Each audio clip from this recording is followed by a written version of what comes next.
Exclusive. Fear of more attacks as another banditry kingpin relocates to Sokoto. Welcome to the news and please subscribe to our channel. Please listen to the end.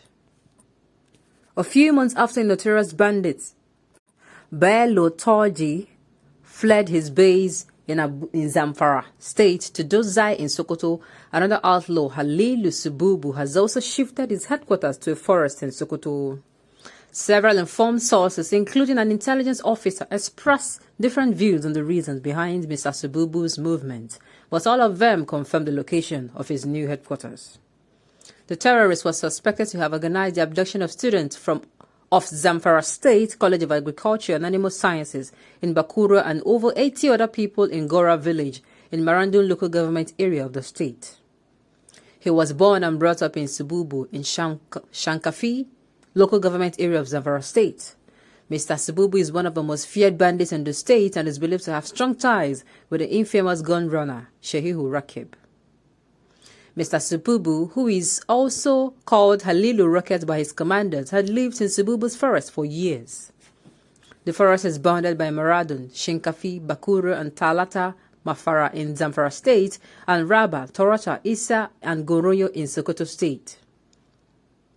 All the sources who spoke to Premium Times says Mr. Sububu has now set up his base in Gwalma village immediately after Surudubu in Isa local government area of Sokoto. Basharu Guyawa, who has been following the activities of the bandits, especially in Sokoto East and Zamfara North, said Mr. Sububu fled to escape attacks from security personnel in Zamfara. I believe the reason he left Zamfara is because of impending attacks, but he has now got what he needs because his new base shares boundaries with Niger Republic. He can easily run to Niger Republic where there is danger, Mr. Guyawa said. Mr. Guyawa added that relocation will enable Mr. Sububu and his lieutenants to easily attack Isa and Sabon Benin communities. An SSS official in Zamfara State, however, said the bandits must have relocated to re-strategize.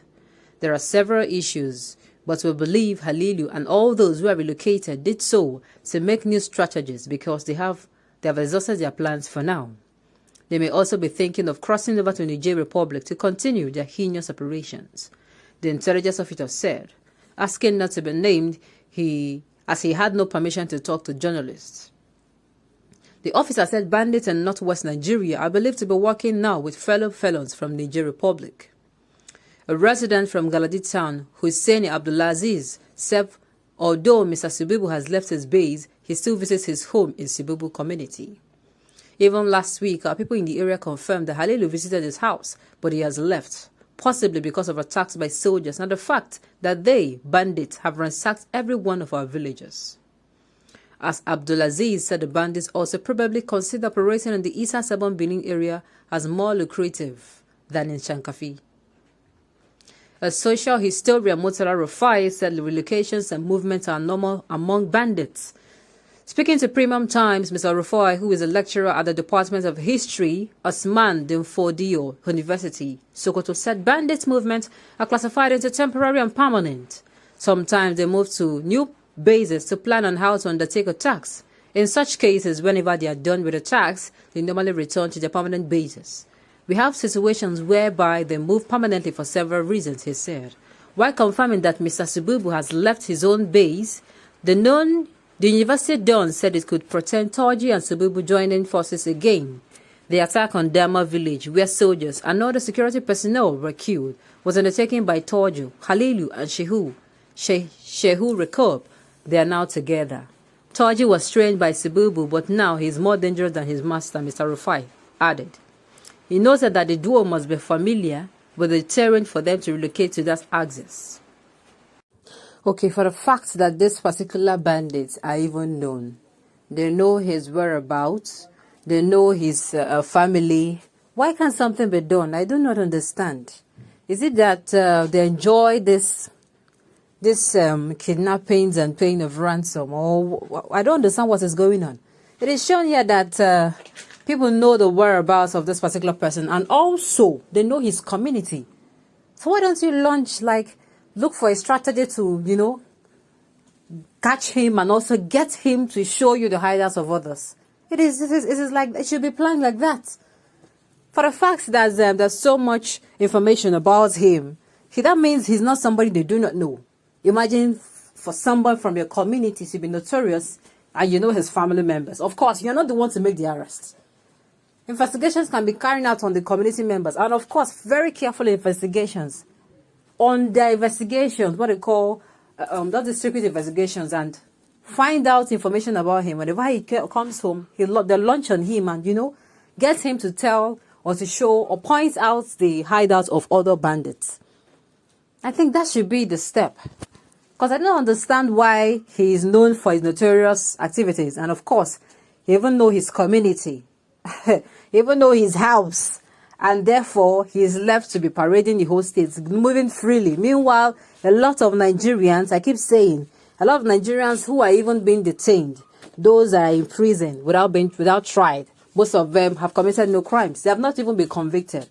So it is alarming, and it is not safe. It's definitely not safe. Okay, they are now moving, shifting. Anytime they feel they are bored of this, are you serious? They move to other places. Who is giving them the information that they're under attack? Who is giving them the info? These should be the questions we ask ourselves. We are all saying, oh, the security of Nigeria, yes, the government has to do its own, but we ourselves, the electorate, we also have to do ours. We have to do ours. We have to make sure that whatever information you can pass out to security operatives, it is done. And it is done in such a way that you will not get implicated, because it's not going to be funny if at the end of the day, maybe the attack or their arrest was not successful or was successful. And your name is being mentioned. You do it very diplomatically and your area is safe. Once the bandits are caught, I believe some areas are supposed to be safe for a period at least. At least the people in that area can now heave a sigh of relief, I beg your pardon. If not for a long time, but at least. Then there should be laws brought out. If you are caught doing this and this is what will happen, the law will take its course. Not waiting for, we'll hand them to these people, and these people, we don't know what to do with. No. I believe there is a part of our constitution that says this is what to be done if somebody commits such a crime. Right? Then why is it not being put to practice? Or does our law exist only on ink and on paper? If it is so, then it is really, really very bad. Well, how do you people make contribution now that your style of journalism has destroyed the country? You could have made the appeal when the system was still together, not now. Okay, on this note, we have come to the end of the news. We say thank you for tuning in to listen. Until I come your way next time.